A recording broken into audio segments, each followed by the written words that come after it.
Hey everyone, today I'm going to be doing some Tristana Mid gameplay, and this is continued off of my last video where it was my introduction, and if you didn't see it, no worries, you can always go back and watch that, but nothing's really happened basically. We just all in this Veigar level 2 and we just pushed him out of lane, made him waste his summoners. So we're 10 CS ahead at 4 minutes, which is really good. On Tristana Mid, if you want to pick up this champion and player in the mid lane, I suggest going. Usually, you want to start like double Dorons. Triple Dorons is good as well, but usually double Dorons is a lot safer and it's more versatile. You only want to do triple Dorons in some situations, but we're just gonna play this lane out, and the enemy team has a Jarvan jungle, so we're gonna have to watch out for his ganks. And we know as Tristana, if we get ganked by a Jarvan, if we try to W and he knocks us up, it cancels our W. So we're just gonna, if he ganks us and we're unsure, if we're in his EQ range and we're unsure, we're just gonna let him EQ us and then W away.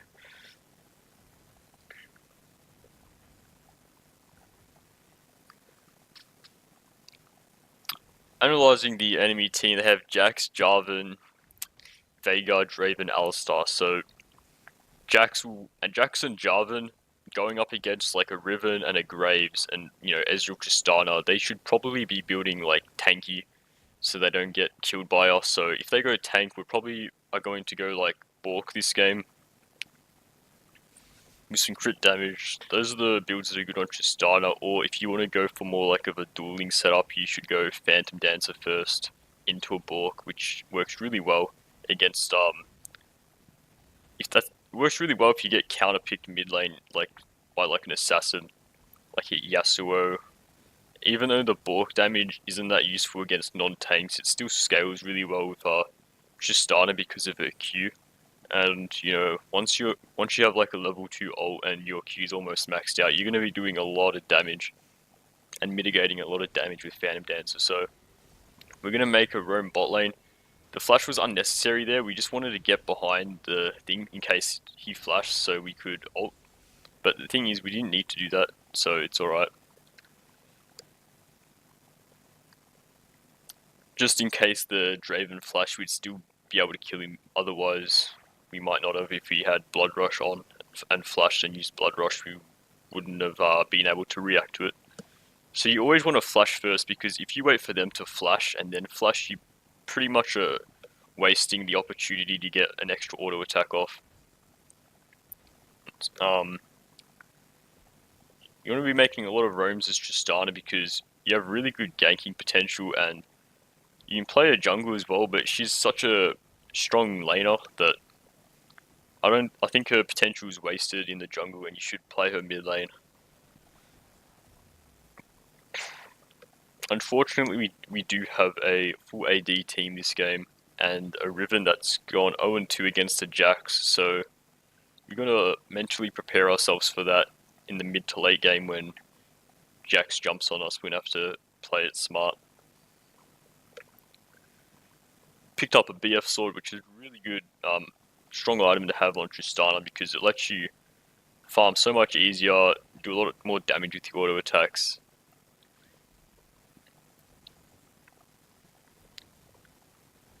Yeah, this is the patch where Cannon Minion gives a lot more extra gold. So it's a lot more important to get Cannon Minions, and you should put more effort into zoning the enemy off of Cannon Minions. So champions like Teemo that have a blind ability are really strong in this patch because you can just blind the enemy when they want to take the Cannon Minion. Something to think about there. So zoning characters are good on this patch. We're just going to keep pushing this Veigar on the tower because it gives us the opportunity to make roams if we need to. But we don't need to do that right now because our bot lane's pushing, and I did suspect a gank there, so that's why I was backing off. I just ulted because I didn't know where their AD carry was, and he could have been in the nearby, and I didn't want to have the Alistar sticking on me. if Draven was there.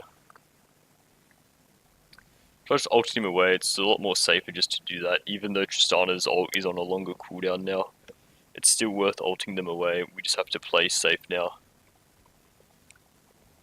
So we're just going to push the wave and then back off because we don't know where Jarvan is.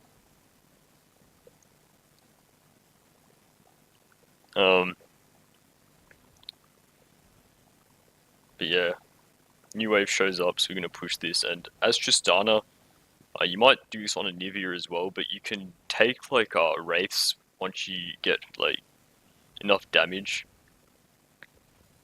because you can just W onto the wraith camp and take it. And you can take enemy wraiths as well if you're feeling risky. You just have to know where the enemy jungler is, because you don't want to W onto, you know, a Jarvan with a Veigar right next to him. It's basically asking to die.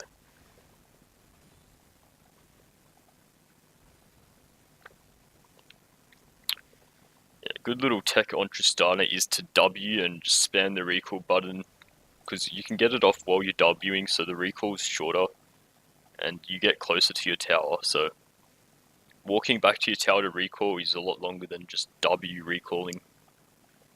So you get back to lane a couple seconds early, which can save you like, you know, 1 or 2 CS. So our Graves is doing good this game. He has 2 kills. He has Warrior. Like, we know what he's doing. I mean, he knows what he's doing. So, you know, he just picked up another kill. That's good. I'm getting pinged here, but I never realized that I was getting pinged here because I have like mute all on everyone. I'll talk about that in another game, why I do mute all, but this game's just about the gameplay. So pushing in mid here, our next strategy is like, our next macro move is just to push down this tower as fast as possible so we can take other towers out and then take dragon. Just, you know, further our map pressure, because Tristana is really good at taking out towers against like mages that like, you know, are forced to like camp under tower and like have like Veigar has okay wave clear, but the thing is like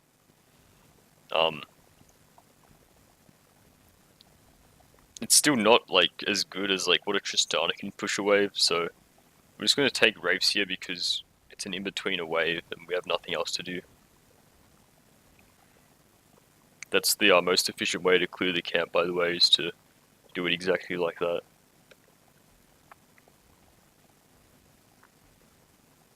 Yeah, if I do something in a game, you know it's on purpose, so like, feel free to copy everything I do. Got a little lag there. If you have any questions on like why I made a certain play, you can ask in the comments. I do make mistakes though, and I will point out when I do make a mistake. So, Veigar here, used barrier. We just ulted him because he did barrier. We tried to flash the Jarvan. The thing was, I just wanted to clean up the Alistar, and the Leona makes a nice play by stunning the Jarvan. In that play, I was forced to either change targets to the Jarvan, but I would have died in that time, or I could have secured the kill on Alistar and traded my life for it, and then Leona could have just walked away, or Ezreal could have came in, so it would have been a 2-for-1. But luckily, the Leona flashed onto the Jarvan and made it a 3-for-none. If I did start shooting the Jarvan though, instead of, you know, just picking up the Alistar before I died, then it would have been a 1-for-1, which wouldn't have been worth. So the right play there was to kill the Alistar and just face tank the Jarvan. Although I did, when I flashed, I did still get hit by the EQ, which might have been a mistake, but I think the Jarvan just got lucky and EQ'd, and then I just flashed and he managed to pick it up, which was unfortunate. Now that I think about it, I shouldn't have flashed in a like straight line where in between him and me, because if he EQs at max distance, he's going to hit me regardless if I flash or not.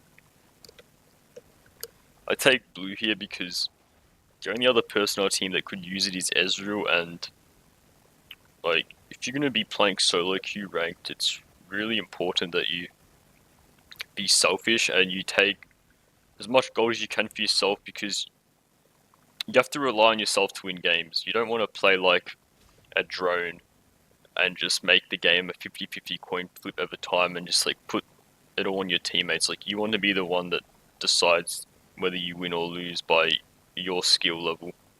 Like, if you fuck up and you lose, then it's because of you, and if you make a mad play and you know, you win, it's because you did that. So like, you want to be the person that decides the games, not, you know, the person that you give all the gold to what they decide to make decisions. Like, you don't want to put the game in someone else's hands unless you're bad at the game. But you know, the whole point is to be good at the game. So like, I don't know why you'd ever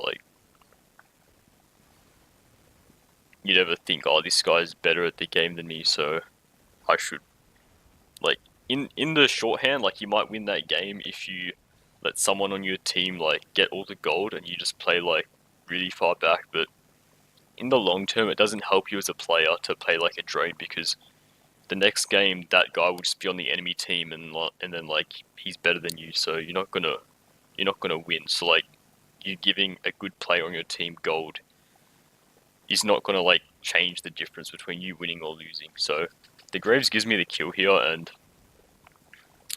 it's really nice. Like, he knows that we're going to carry, so he gives us the gold. But if I was the Graves player, I would have taken it, because he's playing like a monster and he deserves the gold as much as I do. Pretty sure Graves picks up a nice triple kill here. We're just watching that. Well, I was watching it on my screen at this time. We made this macro rotation top because we just want to push down the side lane towers, and we don't need to team fight right now because we can just out siege them indefinitely. We don't actually need to fight to get up to their inhibs. You never want to fight over anything unless it's important. Like, you don't want to just fight for no reason. Like, yeah, you can kill them and then push a base, but you can push a base without killing them if you are like a good siege team. So the Jax tries to fight us here. Like, he's pretty fed, but like, so are we. So he underestimates our damage, and he doesn't have his Triforce yet. Well, we have an Infinity Edge and Berserkers with double Thorons, so we're just letting the team pressure mid while we force their teammates to come top. Top and support do die though, so we just back off. We just want to push this wave in. So they have to come top to clear it out, and it gives our team some extra space. Before we back, we take Gromp, because it's just taking extra gold from the enemy jungle and denying them of the gold. Like, when Jarvan now goes to clear, he's only going to have wolves.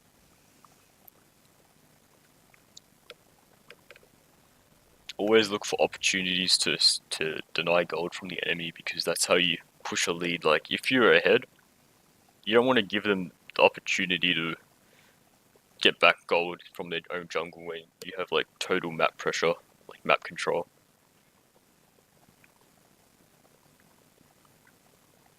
We get the rapid fire cannon now, and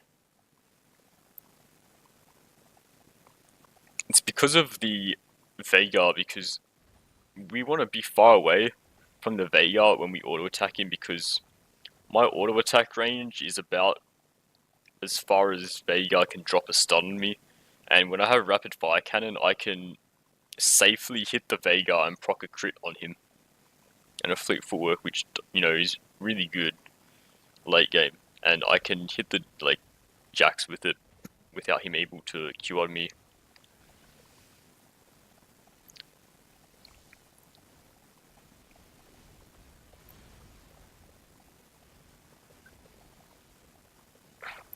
Pick up a nice kill there.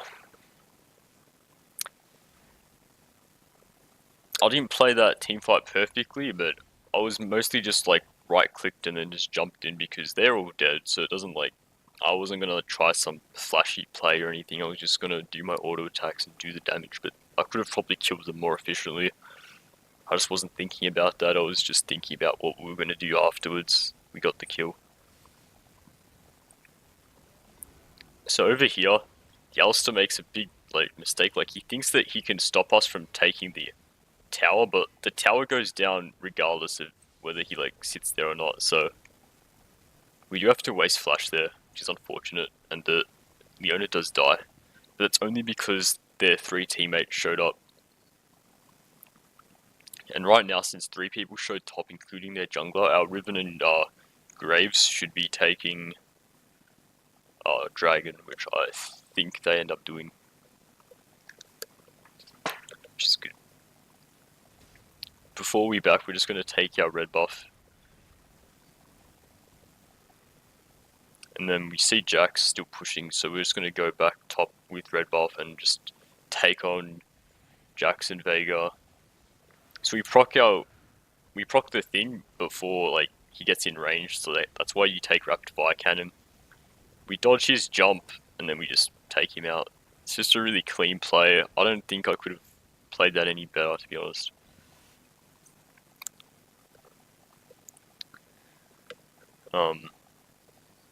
Yeah, usually against people with like ranged stuns and like the capacity to stun you from a range by like jumping on you, like Jarvan EQ ulting, like, or Jax like E flash queuing, like you just want to have rapid fire cannons so you can auto attack something and then walk away with your fleet footwork and then like bait them into jumping on you. Like,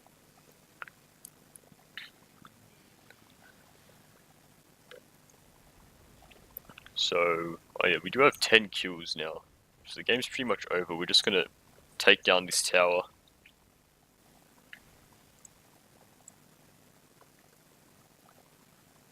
And walk away. We're just gonna leave it on directed camera now because I mostly am just taking farm from the enemy jungle. It's like 20 minutes in. I'm just making sure they have nothing. Like the only farm that they can get is off the minions, and you know, if that, because we're pressuring them so hard they don't have the time to clear the minions.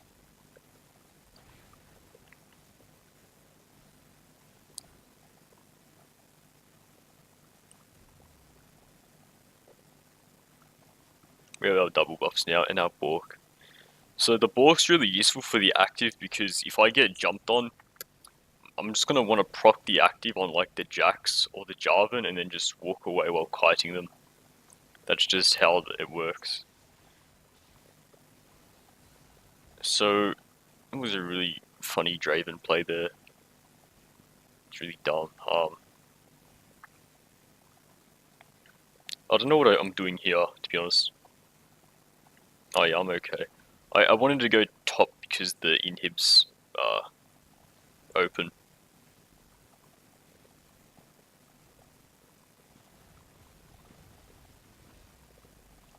We execute that fine. The Leona didn't have to ult, but I don't blame her. Like she couldn't know that I was gonna do that exactly. Like she ulted before I ulted, I think. So it's alright.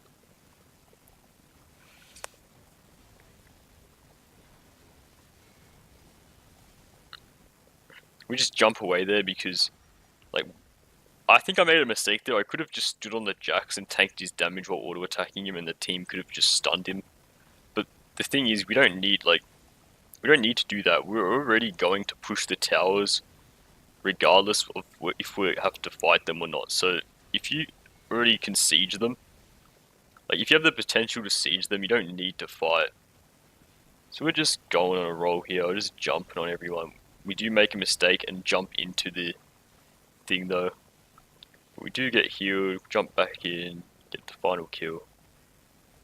Pentakill. That just wraps up the game. Thank you guys for watching this gameplay here.